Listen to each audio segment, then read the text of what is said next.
Welcome, guys. Welcome back to Minko's Corner once again. I'm your host, Minkoy. I hope you have a great day today. I'm doing this video uh, in the morning. Today we're finishing up the series of World War One. Amazing series. I learned a lot. I knew a good amount, but when I start, going over the First World War, then you start realizing the casualties over individual battles. That's the problem when you're knowledgeable when it comes to history, in terms of knowing the deaths and the casualties in the First World War, the Second World War, 30 Years War. I mean, you name it, even Napoleon. That when you hear, there's a current war, for example, somewhere that, let's pick a war in Afghanistan, where the Americans, went there and they lost 3,000 people over 20 years. I know that in my heart of hearts that 3,000 people, it's horrible. But my initial thought is always only 3,000. You know, that sounds really callous and really dark. Anyways, I'm going on a tangent here. Let's finish this video. Like, subscribe, and all that, and let's go.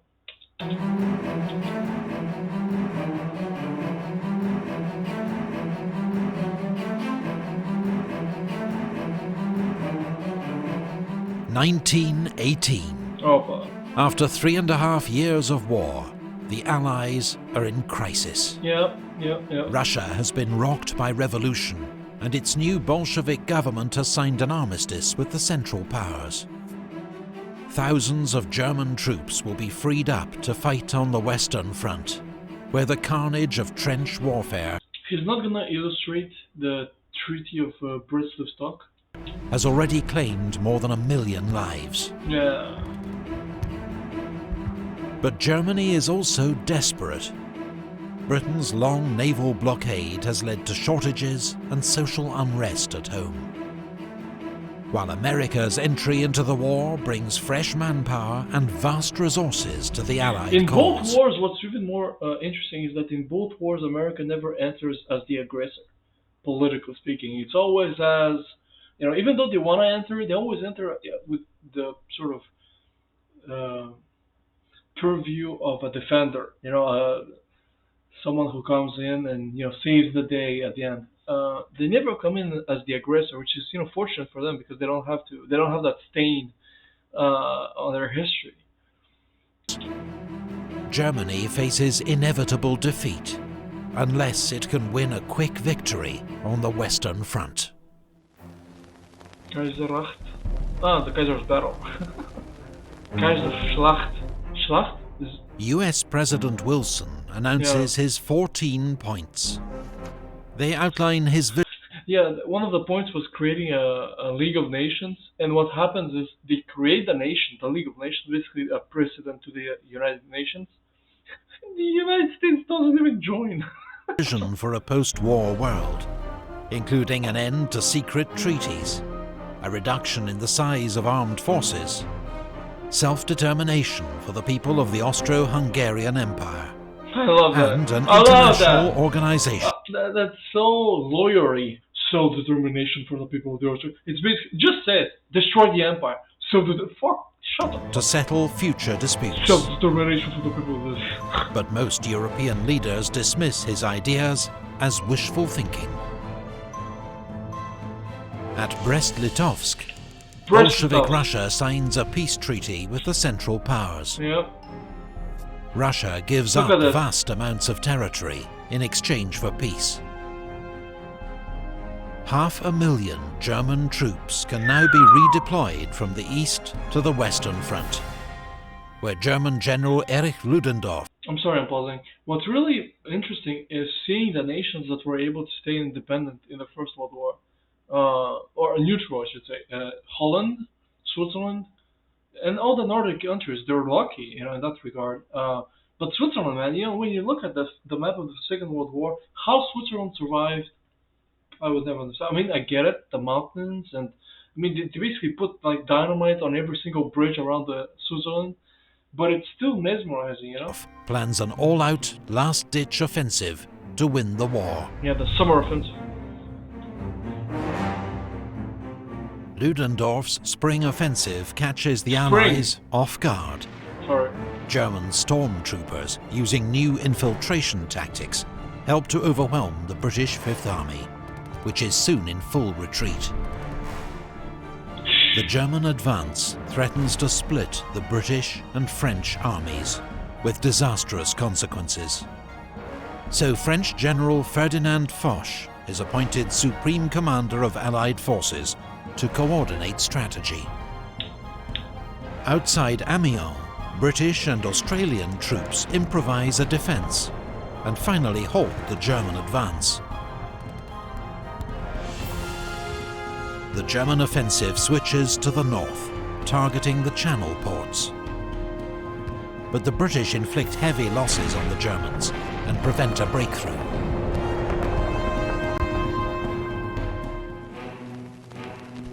Oh shit.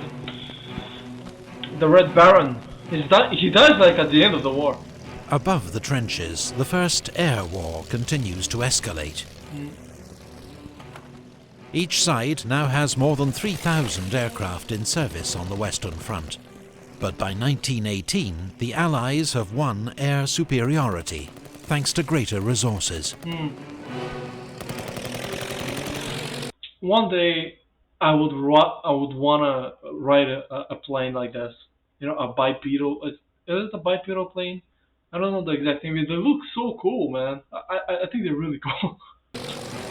On the 21st of April, Germany's most famous pilot, Manfred von Richthofen, the Red Baron, is shot down and killed near Amiens. With 80 victories, he's the war's highest-scoring ace, and is buried by the Allies with full military honours. I mean, you know, talk about Britain's respect, new you know? independent bombing force launches a daylight raid against Cologne. It marks the beginning of Britain's own strategic bombing campaign. On the ground, Ludendorff's offensive switches south, targeting the French. German troops advance 30 miles. Operation Blücher. We all know that name, right? It's very interesting when you read a lot of history, which I'm recommending a book. The Holocron, great book. I'm just reading it. Very good. When you read a lot of history, you start realizing, making connections. You know, different names like Blücher or York. But are halted at the River Marne, just as fresh American divisions enter the line. The US 1st Division is the first to see combat at the Battle of Cantigny. 3 days later, the US 2nd Division wins victory at the Battle of Belleau Wood.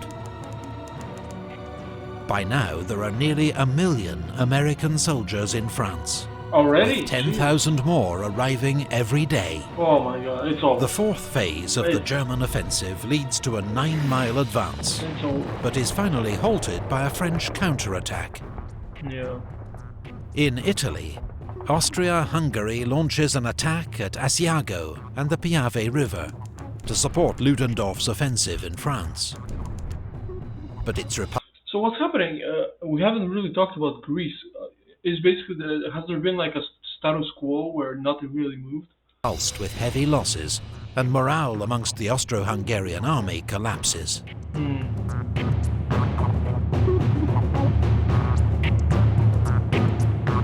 British and French troops land at Murmansk in northern Russia. What?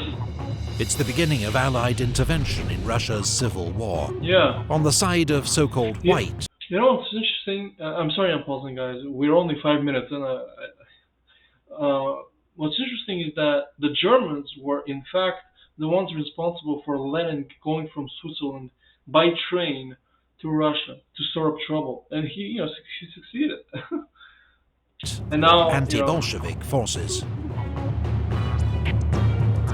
Yeah. On the Western Front, the Germans' final attack is defeated in the Second Battle of the Marne. Ludendorff's offensive has cost the Germans more than 600,000 casualties and has failed to make a decisive breakthrough. Oh my god. Germany's final gamble has failed. Yeah. It's over. Whoa, no, whoa, whoa, whoa, whoa, whoa. I'm sorry, guys. Sorry. Come on, come on. What the hell? What the hell?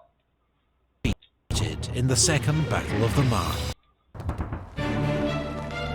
I don't know what happened. Sorry! I'm not editing this out, okay? The Allies now go on the attack. Took me an hour and a half to At the Battle of Amiens, British, Australian, Canadian and French troops, supported by tanks and aircraft, advanced 7 miles in a single day. General Ludendorff calls the 8th of August the Black Day of the German army. German troops are exhausted, hungry and demoralized, and begin to surrender in their thousands. The Battle of Amiens begins the Allies' 100 Days offensive. Trench warfare is over. The Germans are in full retreat.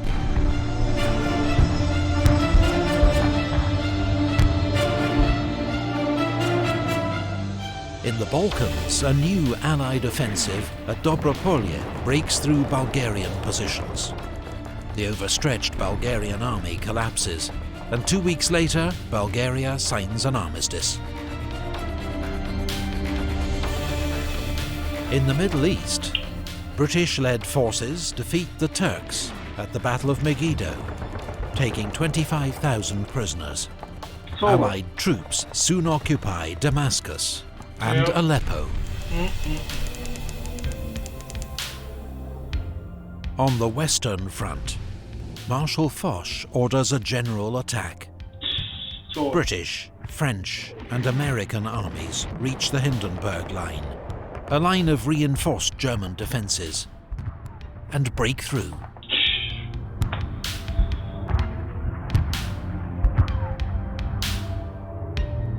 Ludendorff informs the Kaiser that the military situation is hopeless and that Germany must seek an armistice. Germany sends a request to US President Woodrow Wilson. You know what's the most interesting to me is that every single this is the end of the monarchies. The First World War, because every single country was a monarchy, except France. But every single, all the others were monarchies, and this is the collapse of the monarchies. And they were all related.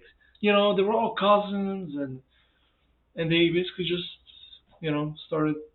They imploded. They just killed themselves. 4 empires collapsed: the Ottoman, the Russian, the German, and the Austro-Hungarian. They all collapsed. Italy got fucked in the Treaty of Versailles, where they didn't even get the territories that they wanted, like all the territories. How different would the world have been if Italy joined on the side of the Central Powers? I don't know. Who in return demands German withdrawal from all occupied territory and the Kaiser's abdication. Yeah. On the Italian front, Allies deliver... I'm going to say my 2 pieces. I think making the Kaiser abdicate was a mistake. Make him a constitutional monarchy.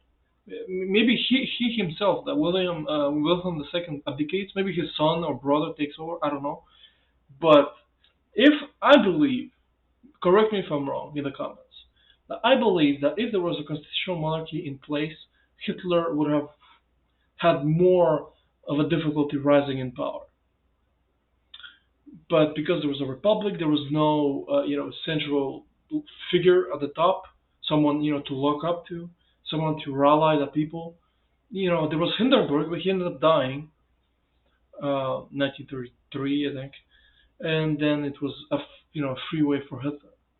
So the final blow to Austria-Hungary at the Battle of Vittorio Veneto.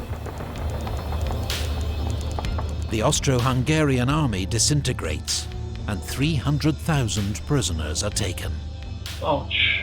With the Central Powers facing collapse, the Ottoman Empire signs an armistice with the Allies at Mudros. 4 days later, Austria-Hungary signs an armistice with the Allies at Villa Giusti. It's over. At Kiel, the German High Seas Fleet is ordered to make a suicidal attack on the British Navy. But instead, it mutinies. Yeah, it's over. Revolution spreads through Germany. The Kaiser abdicates, and a German Republic is proclaimed. On the 11th of November 1918, a German delegation signs an armistice with the Allies inside Marshal Foch's railway carriage at Compiègne. That comes carriage will come back to humiliate the French once again. When Hitler ends up winning in the Second World War, when he capitulates the French, he makes them sign their surrender in that carriage and then blows it up. To force at 11 a.m. But fighting continues until the last moment. American Private Henry Gunter is killed, charging a German machine gun at 10:59. That sucks. He is thought to be the last soldier killed during World War I. He was 23. Oh. 3 days later, in East Africa, German General von Lettow-Vorbeck surrenders his army on the Chambezi River.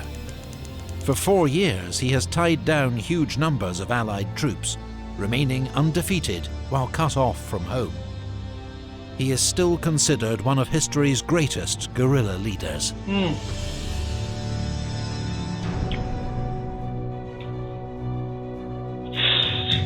Talk about prediction. The Paris Peace Conference opens at the Palace of Versailles, just outside the French capital. Yeah. Delegates accept a proposal to create a The League moustache, of Nations the moustaches to of settle the day, future international disputes. The Versailles Treaty, signed in June, imposes harsh terms on Germany.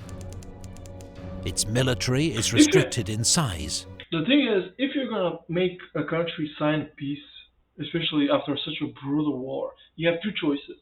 Well, there's three choices, but the third one is fucking imbecile, which they did. You have either, number one, you destroy them. You make them pay obscene war reparations. You make them so that they cannot have an army. You station an army on their territory. You seize a bunch of territory. You put military bases in their territory. Number one, you go harsh. You go soft. You make them pay war reparations, but you don't humiliate them. You have to do two things. You either have to go soft or hard. You can't do both. You can go hard but soft at the same time, which is what they do. And what happens? It must pay war reparations to the Allies. It loses territory to its neighbours. The fucking Danzig corridor, that. And its how much colonies are territory? seized How much bigger Germany was 100 years ago? Now Germany is such a huge, powerful country nowadays, but it still is. They lost so much territory. The victors. Okay, let's see. Togoland and Cameroon to Britain and France. Germany and East Africa to Britain, Portugal and Belgium. Portugal gets something. Hey. And German Southwest Africa to South Africa. Germany must also accept responsibility for the war in a war guilt clause. Yeah. A source Article of lasting 231. resentment in Germany. Yeah, no shit.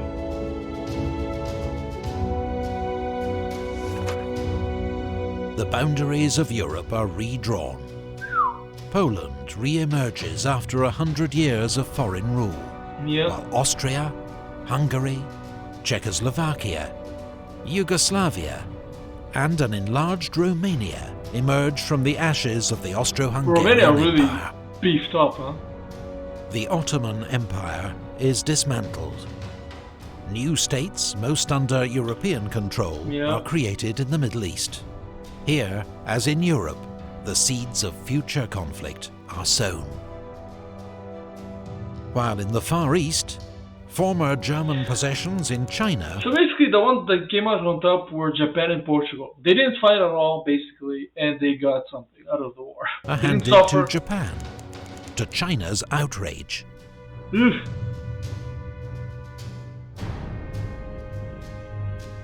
World War I claimed the lives of 9.5 million soldiers. 1 in 8 of those who fought. 21 million more were wounded. 7 million civilians also lost their So lives. 16 overall. Huge areas of Europe were left devastated. Old empires vanished. New states were born. Lives across the world were transformed. The world was never the same again.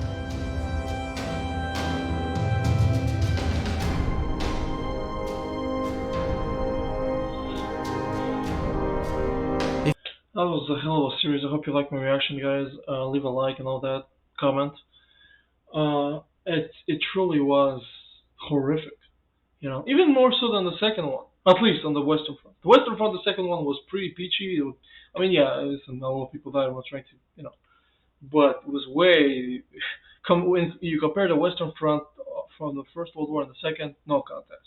The Eastern Front was way worse in the second. I mean, when you I watched this video, I might do a reaction to it of basically Germany, commencing Operation Barbarossa, and the number of people, the number of armies they surrender. They just capture over and over. I mean, you go over 500,000 POWs, a million, 700,000, 600,000, 700,000, 600. I mean, it's insane the numbers. Um. Anyways, guys, I hope you liked my reaction. I'll see you next time. See ya.